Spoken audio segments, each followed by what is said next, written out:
Hi, I am Chantal Audet, Product Manager at Malvern Panalytical.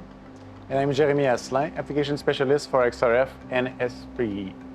Welcome to this second demonstration of FORJ, a highly productive and robust fusion instrument. In the previous video, we showed you the basic configuration of the instrument. Today, we will introduce you to the tray loader option as well as the platinum wear detection by camera. These two features make the instrument even more robust and productive, and that makes a big difference in high throughput laboratories. For this demonstration, I've prepared two sets of samples. We'll be preparing a batch of iron ore discs and discs for cement samples. They're already pre-weighed in the crucibles and ready to go in the instrument. We prepared 12 crucibles because with this option, we can prepare 12 samples at a time. As you can see, the instrument has two sets of positions where the top and the bottom loading position. The bottom one will go in the furnace first to start the first fusion cycle. The samples on the bottom position can be different than the ones on the top position, like we are doing here, but they can also be the same. It's very convenient to fulfill the laboratory needs. So everything is in position now and ready to start, so we can select the fusion programs to start the cycles. We can see on the screen that we have two different parts, one for each tray of samples. The first step is to select the fusion program. In our case, we select the program for the iron ore first at the bottom position and a different program for cement, which is at the top position. Now that the fusion program is selected and the furnace temperature is stable, we are ready to start the fusion cycle. So now, after some notifications, the bottom samples will go in front of the heating chamber door. They are below a camera that will take a picture that will confirm that all the 6 molds are there, ready for the fusion. Chantal will give more details about this function later in the demonstration. After this, the heating chamber door will open so that the sample, the iron ores here, can go and proceed for the fusion cycle. So the handling mechanism brings all of the 6 crucibles and mold holders in the chamber and will come out afterwards so that we have a minimal amount of materials that stays for the fusion. As you see on top, 6 samples from the cement are just waiting in the queue for now while the first fusion happens. With the tray loader option, the handling mechanisms that brings the crucible and molds in the heating chamber is exactly the same than the one we use in the basic configuration of FORJ. It means that we also benefit from the minimum quantity of material going into the furnace for a high robustness and high productivity. So now let's have a look at the user interface. It's still very user intuitive. We can have a look at each individual fusion program and see, for example, here how much time is left for the sample before pouring and after that cooling. We can have a look at the steps and the graph options like on the basic configuration of FORJ. Now, I would like to come back to the camera, which is located in front of the instrument, right here behind the safety doors. The camera takes a picture of the cassette containing the crucible and the molds just before it goes into the heating chamber. We use a detection by near-infrared and AI algorithms to ensure an adequate and accurate positioning of the crucible and mold. This way, we ensure that the mold is installed before starting the fusion cycle. If the mold is missing, a warning will appear in the user interface and the fusion cycle won't start. Of course, it is also possible to use FORJ without using the full 6 position. In this case, if a mold and a crucible are not detected, the instrument will understand that this position is not used and no warning will be given to the user.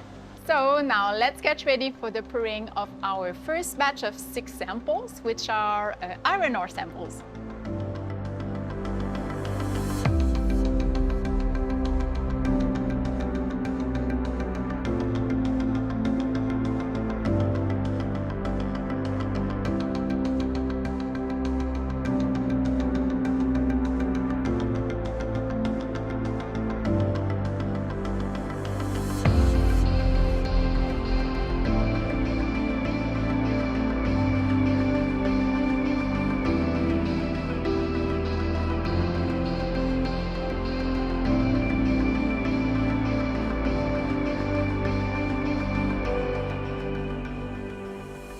So when the first set of sample is doing its cooling, the furnace is empty.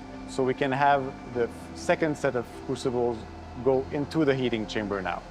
So earlier I mentioned that I can start 2 fusion cycles at the same time, and automatically the second batch will go in during the cooling of the first batch. So just like the first set of crucibles and mold, the second set will go below the camera to be checked that nothing is missing, like a mold, for example. And after this, the heating chamber can open and we can go put the second batch into the crucible holder for the fusion sets.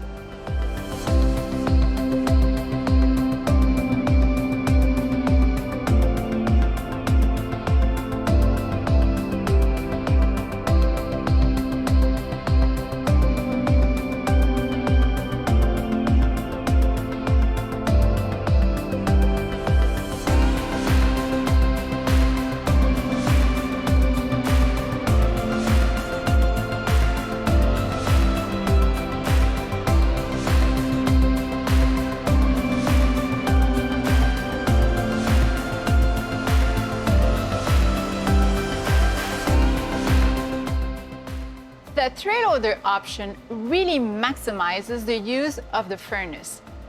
While one sample batch is cooling, it's possible to use the furnace to prepare the fusion with the second batch of samples. It means that with this option, we can increase the productivity by up to 25%.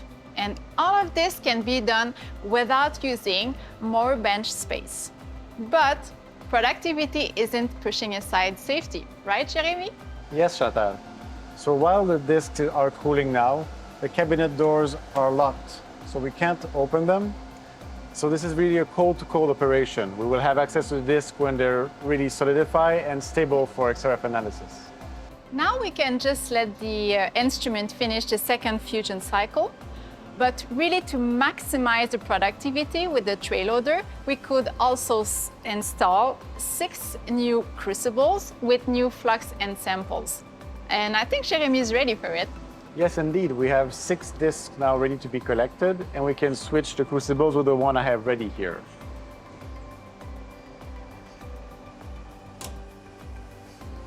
So Jérémie unlocks the door. And it is absolutely completely safe at this point in the fusion process to open this safety cabinet.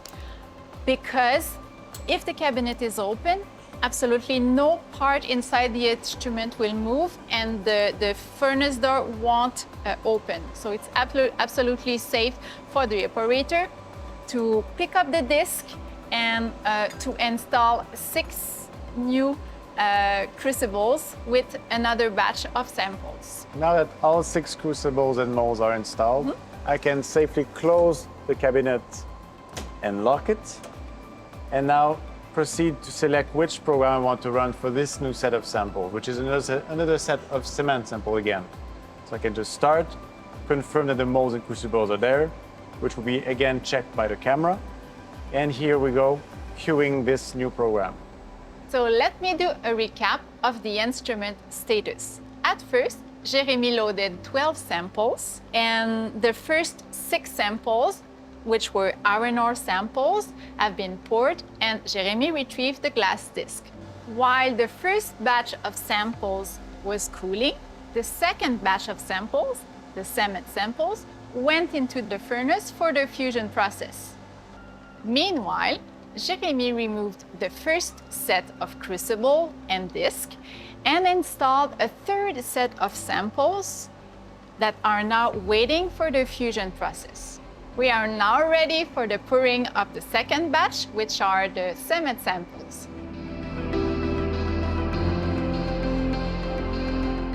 So now the process continues, where we've put 6 new samples in. They will go inside of the sample chamber, where they will go below the camera, and then make sure that all the molds and the crucibles are well in there, to go into the chamber by the handling mechanisms. This, in fact, could be an endless process that goes all day and all night, just because it's a continuous loop sequence. This is true. We could continue this video all day, but it is already time to conclude. So we saw the tray loader option that can increase the productivity of the instrument by up to 25%.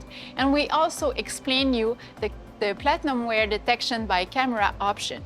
Heard another video about FORJ today where we present the combination of using the tray loader option with our non-wetting agent injector accessory.